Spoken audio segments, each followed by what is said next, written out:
Hi Pisces, here's a general look at your solar chart for February 2014, and you'll probably listen to this in January, so there's quite a lot going on in your sign this month. The Sun is coming into your sign from the 19th, and also Mercury's in your sign for some of the month, and it turns retrograde in your sign as well. The Sun, until the 19th, the energies could manifest, as they always do at this time of the year, as more of a pull inwards, so more into your Piscean qualities, and you being supportive, you doing more behind the scenes, probably you being more aware of your emotions and your inner world, which is kind of up your street really, Pisces, but it's not time to come out all singing, all dancing, really, until the Sun comes into your house. But you will have Mercury in your sign, which means that you'll probably have a lot to think about, you know, and a lot coming at you. Mercury does retrograde between the 6th and the 28th, excuse me, and that means delays, as always with the Mercury retrograde, hold-ups, maybe crossed wires, that kind of thing can be going on there. And also to bear in mind that Mercury comes into quite a challenging angle with Saturn between the 18th and the 22nd, which may have you working harder, having more on your mind, maybe taking things more seriously there. The Sun moves on the 19th, and then that's a powerful time for you because it comes into your sign. And that's a good time for you to be more self-indulgent. I mean, if ever there was a time. It's also a good time to take stock of things, to just kind of mull things over about the past year, and in general with the Sun in your sign, the way should be clearer for you to do things for yourself personally, but also to do the sorts of things that are close to your heart, and definitely being more self-centered at this time. And it will tend to mean that you feel the empowering energy of the radiating the rays of the Sun within you, with the Sun in your sign. Then getting back to Mercury, Mercury actually retrogrades backwards. Well, that's, you know, what it does when it retrogrades, and it goes into the sign before yours, Aquarius, from the 13th.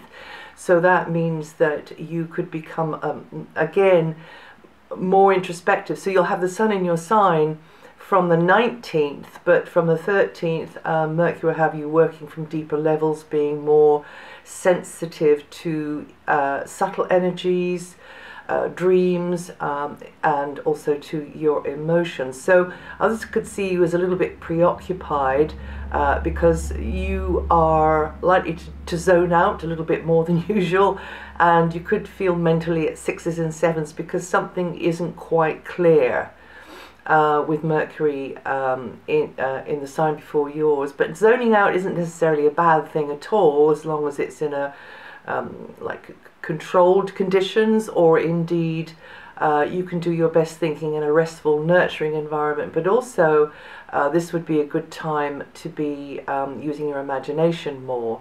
So that more nurturing type environment, more supportive environment might be, you know, because you are enjoying that for yourself, or you're giving that out to others. But this is a time to be in these kind of softer, gentler environments, perhaps in a private bubble with others. But as I say, imagination, arts, and also intuition tends to work well. It's a great time for healing with Mercury there, and also the Sun in your sign, spiritual pursuits, that kind of thing, and you touching base, listening to your inner guidance, and holding the vision of how you want something to be, and kind of pulling strings from behind the scenes in a way, and just plan then at that stage to move beyond what's getting in the way of your happiness and well-being, and that includes your own bad habits, Pisces. Now Venus continues its long transit of Capricorn. That lasts until March, early March. Friendships new and old are well starred under this one here, but also contacts in person over the wires. You generally are more supportive to those sorts of people, but you can also feel, you know, the good vibes coming towards you in your friendships, in the group that you're in, and also through, as I say, these types of associations over the while. You tend to feel that more with Venus here, all other things considered, of course.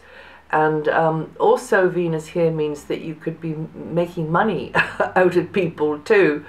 And also another thing about this area is it's quite progressive. So you could feel as though through team effort, through your various associations, friendships even, you are able to get going with something and get the ball rolling on something. And networking, team efforts, all of those benefit from Venus's sociable, helpful mood in this area of the chart. So you could, yes, you could be rubbing shoulders with people who can be sort of useful to you, even, you know, make resources available to you. Others will tend to appreciate you more, and equally you could be appreciating them. And there could even be a love relationship that springs up with somebody that feels like a friend, you know, that kind of easygoing feeling. Now, until July, Mars continues in the sector of your solar chart, which is about clearing the decks for new beginnings. And this Mars position can mean changing gears, maybe changing more than one, because this is a very, very unusually long transit. But in the process, you having to let go of something. That can be in the material sense, but also it can be mentally, like a mental standpoint or an expectation, or it can be just your habit, your habitual way of doing something. You could feel some inner turmoil at times because you're keeping your cards close to your chest about something. You may have to bite your tongue or just be more dynamic when it comes to a key relationship. So on the one hand, keeping your powder dry in a way, but on the other hand, moving forwards with what you can. This is an area which is also about debts due or owed. So we immediately think of money, but that can be moral debts, and you need to have a more decisive approach here, or maybe someone is being more sort of assertive, even coercive towards you. You feel like they're trying to manipulate and control. So you've got to try to work around it somehow, find the win-win solution. Again, keeping stum really, and maybe working out a strategy, maybe sending out the message in your intention, you know, I don't want this, but because I've had this, I know what I want, so I want that. And feeling your way forwards like that. And even though you are sensitive to another's feelings or set of values, you also need to be true to yourself. You know, you need to stick up for yourself and be true to your own inner nature. Now, Saturn began its 2.5-year transit of Scorpio back in October 2012, so it's got until just about the end of this year to go. And it just means that you take your communications more seriously, your ideologies in life more seriously, and you could be integrating new understanding of concepts, language, culture, system of thinking, belief system, and or sort of like chipping away at a stone, you know, making some sort of shape out of your own thinking or belief system, and developing that through writing or any of the arts.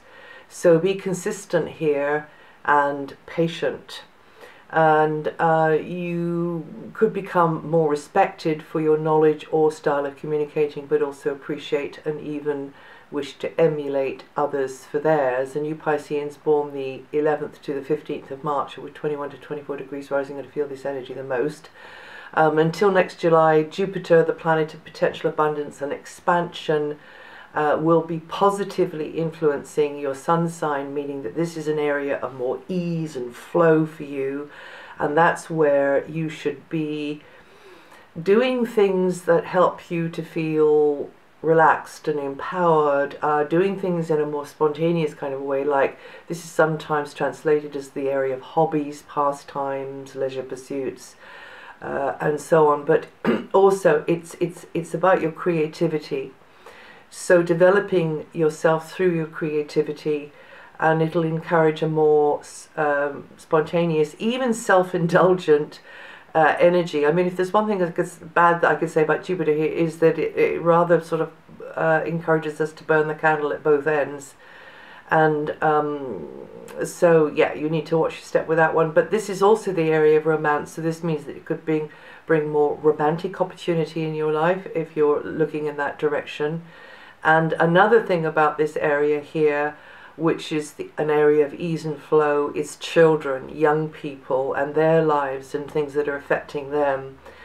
So your contact with children may increase. There could even be a new arrival for some of you, but also you can have access to activities with them which you learn from and grow from, and vice versa, they with you.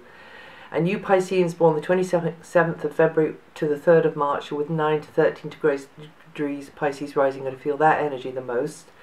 Just to mention for you early Pisceans, those of you born the 21st to the 24th of February, or with 3 to 6 degrees rising, you'll feel the energy of Pisces very strongly in your sign, kind of emphasizing and underlining all of your basic Piscean tendencies towards escapism, but also tendencies towards really being there for others. But don't take it to a ridiculous degree and being a martyr. And please don't over romanticize things. That you're such a romantic sign, and you know, it can do wonders, but everything in moderation. Okay, so try to be clear, because Neptune is not very good at being clear. Neptune is a very ethereal, otherworldly energy, really. So some of you could get more interested in that side of life, the occult and spirituality and healing. But also this transit will be great for those involved in imaginative areas like the arts, medicine, boating, hospitality, catering, spirituality, charities. I mean, the list is very, very, very long, but anything where, and also yoga and stuff like that, but anything where you feel as though you're almost, I mean, you can sometimes feel as though you're on a mission anyway, but you really do feel in the pit of your gut that you know, this is something, this is vocational, this is a mission that you have to achieve. But again, as I say, don't over romanticize, and just watch out for those rose-tinted spectacles. I should have mentioned that between the 18th and the 22nd, Mercury will be going over Saturn. So that might be when you've got to work harder at things. Actually, I did mention that, didn't I? Sorry about that. What was the other thing? The other thing was that from mid-January over the whole of February, Jupiter is opposing Pluto. So it just might turn out that there can be a bit of a tug-of-war, maybe to do with friends or children or romantic partners, or partners. A little bit of a battle of wills there. Something like that might be going on. And you've got to be careful with Jupiter-Pluto, because it can make you feel as though, you know, it's your way or the highway sort of thing. Although as a Piscean, probably that's not quite the right way to decide it, but you can be so convinced of something that you're not seeing the wood for the trees. So just allow others to have the freedom, even though you can see that they're heading for a fall, to, you know, they had the right to learn their own lessons, and everybody in this life has that right, because you had to learn yours, didn't you? So anyway, if you want to know what the other outer planets are doing, I've just done the 2014 stars. You can find that all written up on my website. And that's it for February. If you know your rising sign or even your moon sign, listen to the forecast for those, and it'll sort of kind of add to or subtract from what I've said here. And I'll see you the next time.